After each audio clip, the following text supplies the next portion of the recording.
이스라엘아, 여호와는 우리 하나님이요 여호와는 유일하시다. 바룩 셈가봇 말쿠토 레올람 바레. 영광의 이름을 송축하라. 그의 권세는 영원하도다. 아멘. 하나님께 영광의 박수 올려드립니다. 오늘 제10강 믿음 안에 굳게 서라 제1부입니다. 갈라디아서 5장 1절로 6절 말씀입니다. 두 개의 종교에 대해서 갈라디아에서 바울은 쟁점을 명확하게 밝힙니다. 세상에는 두 개의 종교가 있습니다. 하나는 인간의 행위에 기초한 종교이고 이것은 여러 가지 다양한 껍질을 쓰고 나타내는데 여기에서는 할례와 모세의 율법주의로 나타나 있습니다. 다른 하나는 하나님의 은혜에 기초한 종교이며 이밖에 다른 종교는 없습니다. 갈라디아에서 바울은 하나님의 행위에 기초한 종교를 세 부분으로 나누어 옹호하고 있습니다. 첫 번째 부분 갈라디아서 1장 2장에서는 역사적 논증을 펼치고 있습니다. 여기서 바울은 자기 자신의 경험과 다른 사람들의 증언에 근거하여 율법에 대해서는 반론을 펴면서 은혜를 내세우고 있습니다. 두 번째 부분 갈라디아서 3장과 4장에서는 신학적 논증을 펼치고 있습니다. 여기에서 바울은 믿음에 의한 정의와 율법주의에 믿음은 곧 행위라는 생각 사이의 차이에 자신의 논리를 펼칩니다. 세 번째 부분 갈라디아서 5장 6장에서는 도덕적 실천적 논증을 펼치고 있습니다. 여기에서 바울은 하나님의 은혜에 대한 믿음을 옹호하며 믿음의 삶을 움직여주는 것은 성령이므로 성령의 사역을 강조한 것입니다. 만일 우리에게 능력을 주시는 성령을 우리 마음에 모시지 않는다면 믿음의 삶이 율법주의 아래에 있는 삶보다 더 나을 것이 없다는 것입니다. 그리스도께서 주신 자유를 누려라. 그리스도께서 우리로 자유케 하려고 자유를 주셨으니 그러므로 굳세게 서서 다시는 종의 멍에를 매지 말라. 갈라디아서 5장 1절 말씀입니다. 바울이 1절에서 자유에 관해 이야기했을 때 그것이 말 그대로 감옥의 장살로부터의 자유를 의미하는 것이 아니며 그는 그것보다 훨씬 더 나은 자유, 즉 양심의 자유, 율법의 포악한 지배로부터의 자유, 율법을 지키고자 애써다가 지킬 수 없을 때 오는 저절로부터의 자유, 하나님의 총애를 얻기 위해 무슨 일인가 해야 한다는 압박감으로부터 자유에 관해 말하고 있습니다.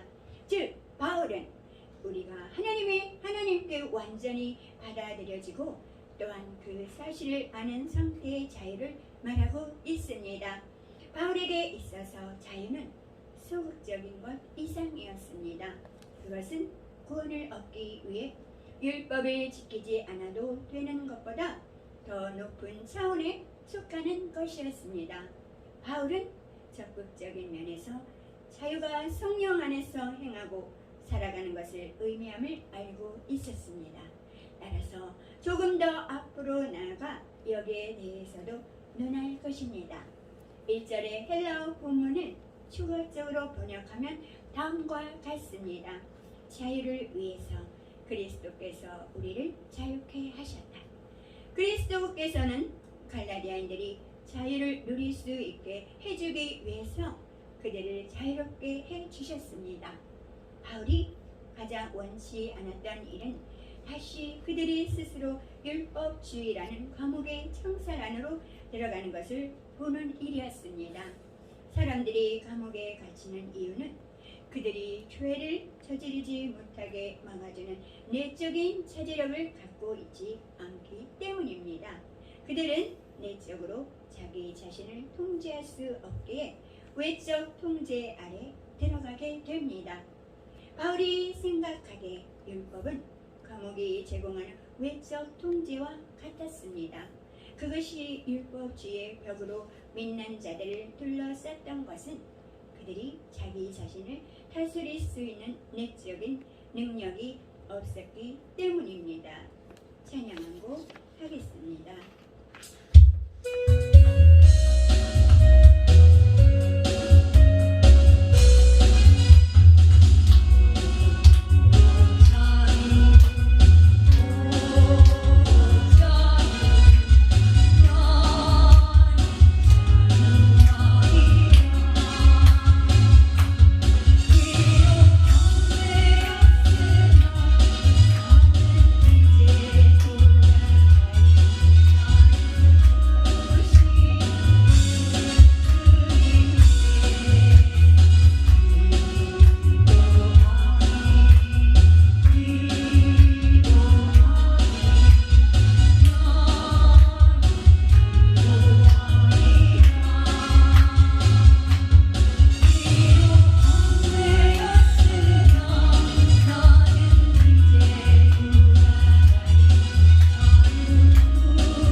어떤 사람이 그리스도인이 되었다고 해서 그것이 그가 주인이 될 염려가 없다는 것을 의미하는 것은 아닙니다. 그것이 의미하는 바는 그리스도인이 된 자가 더 이상 율법의 벽에 의해 통제를 받거나 억제당할 필요가 없다는 것입니다. 그는 성령의 사역을 통해서 내부적으로 주어지는 억제력으로 인해 통제를 받습니다. 규칙은 변하지 않았고 하나님의 도덕적 기준도 여전히 같습니다. 그러나 그리스도인이 된 사람은 외적인 억제가 필요하지 않습니다. 그에게 요구되는 복종의 성령에 의해 내적으로 일으켜질 것이다 라고 로마서 8장 1절로 4절을 참고합니다. 행위에 의한 구원의 결과 보라 나 바울은 너에게 말하노니 너희가 만일 할례를 받으면 그리스도께서 너희에게 아무 유익이 없으리라. 내가 할례를 받는 각 사람에게 다시 증거하노니 그는 율법 전체를 행할 의무를 가진 자라. 율법 안에서 의롭다함을 얻으려 하는 너희는 그리스도에게서 끊어지고 은혜에서 떨어진 자로다.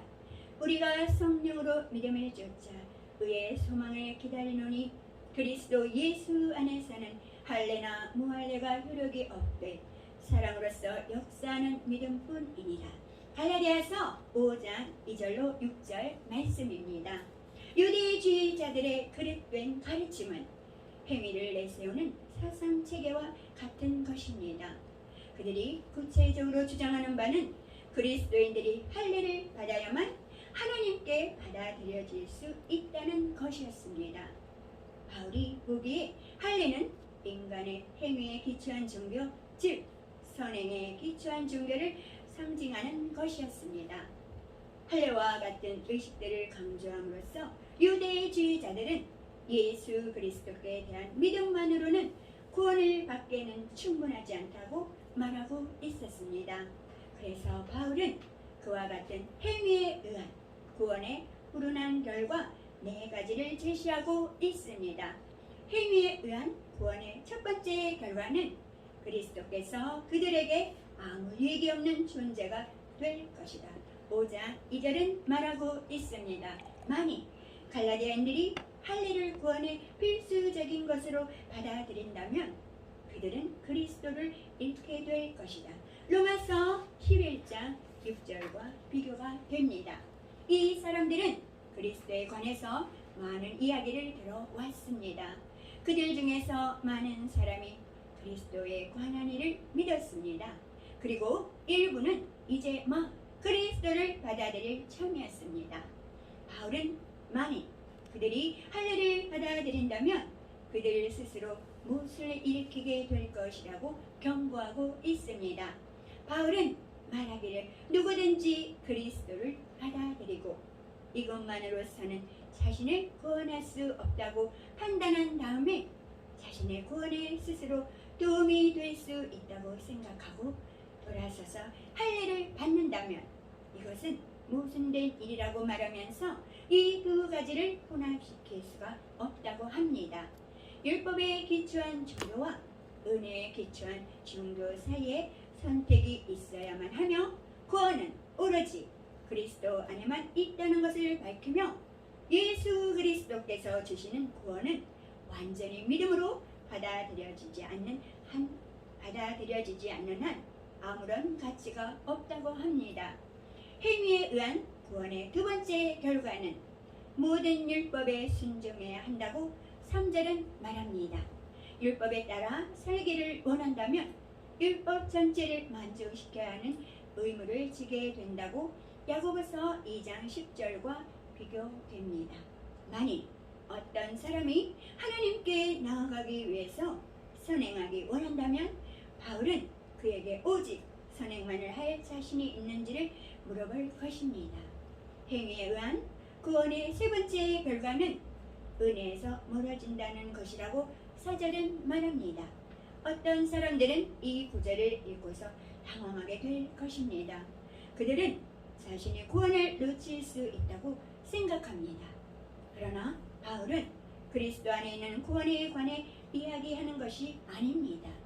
그는 율법과 은혜를 비교하고 있습니다.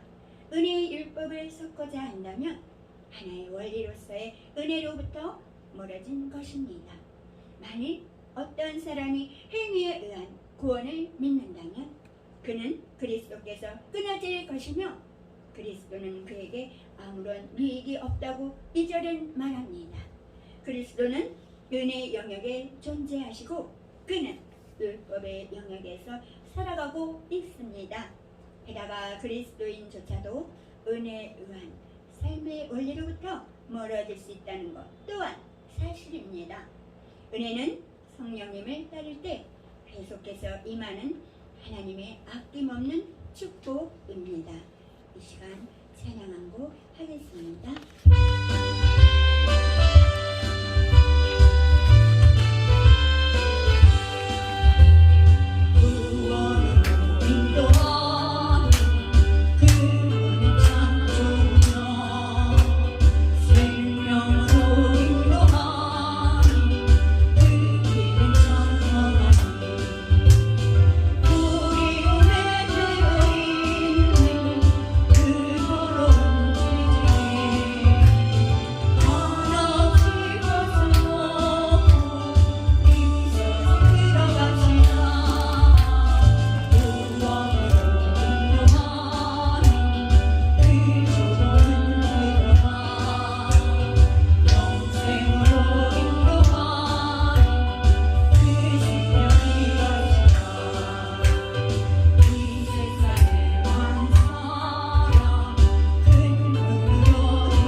육체 안에서 행한다면 하나님의 축복의 내 문을 닫아 거는 것과 같습니다.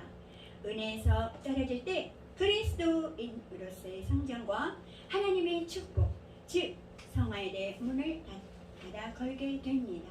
그러나 그리스도인이 성화의 은혜를 거부하거나 무시한다고 해서 그것이 그가 칭의의 은혜를 몰수당했음을 의미하는 것은 아닙니다. 만일 우리를 의롭게 해주는 은혜가 방해를 받거나 무시를 당할 때마다 몰수된다고 하면 그 칭의의 은혜는 무가치할 것이고 구원을 보유하는 것도 행위의 문제가 되고 말 것입니다.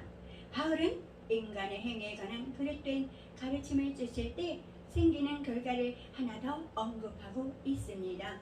그것은 우리가 의의 소망을 잃게 된다고 5절은 말합니다.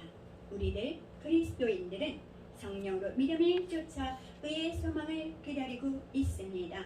우리는 믿음으로 의를 받아들였으며 의는 지금 당장에도 우리의 것입니다. 그런데 우리가 하나님을 대면해서 볼 때 임하게 될 충만하고 완전한 의가 있다고 요한일서 3장 2절을 참고합니다. 우리는 그 어떤 다른 이유에서가 아니라 오직 그리스도로 인하여 소망이 있습니다. 우리는 우리의 행위로 인해서가 아니라 우리의 믿음으로 인해서 소망이 있습니다. 이것이 차이입니다. 그리고 이것은 실로 큰 차이입니다. 6절에서 바울은 할례나 무할례가 사실상 공로 훈장이 되지 못한다고 말하고 있습니다. 중요한 것은 사랑으로서 역사하는, 즉 작용하는 믿음뿐입니다. 그리스도인에게 있어서 사랑은 성령으로부터 솟아나고 믿음의 빛 안에서 역사하며 믿음이 역사에 영향을 미칩니다. 그러나 이 믿음의 역사는 그리스도의 사랑에 대한 응답에서 나온 것이지 의를 얻기 위해 행해진 것이 아닙니다. 어떤 필생의 꿈을 지니고 있던 미술가가 있었습니다. 그의 꿈은 여러 인물로 이루어진 대작을 조각하는 것이었습니다. 마침내 그는 어떤 부유한 기증자로부터 그와 같은 주문을 받았습니다. 이 조각품은 그 미술가에게 영광과 명성을 가져다 줄 장소인 한 이름 높은 박물관에 놓이기로 예정되었습니다. 그는 일하고 또 일했습니다. 몇 년에 걸쳐 그는 자신의 대작을 붙들고서 땀을 흘렸습니다. 마침내 그것은 완성되었고 그에게 세상의 가치를 받게 해줄 준비가 되었습니다. 그러나 그때 그는 무서운 사실을 발견했습니다. 그것을 조각했던 방에서 밖으로 가지고 나갈 수 있는 길이 없다는 것입니다.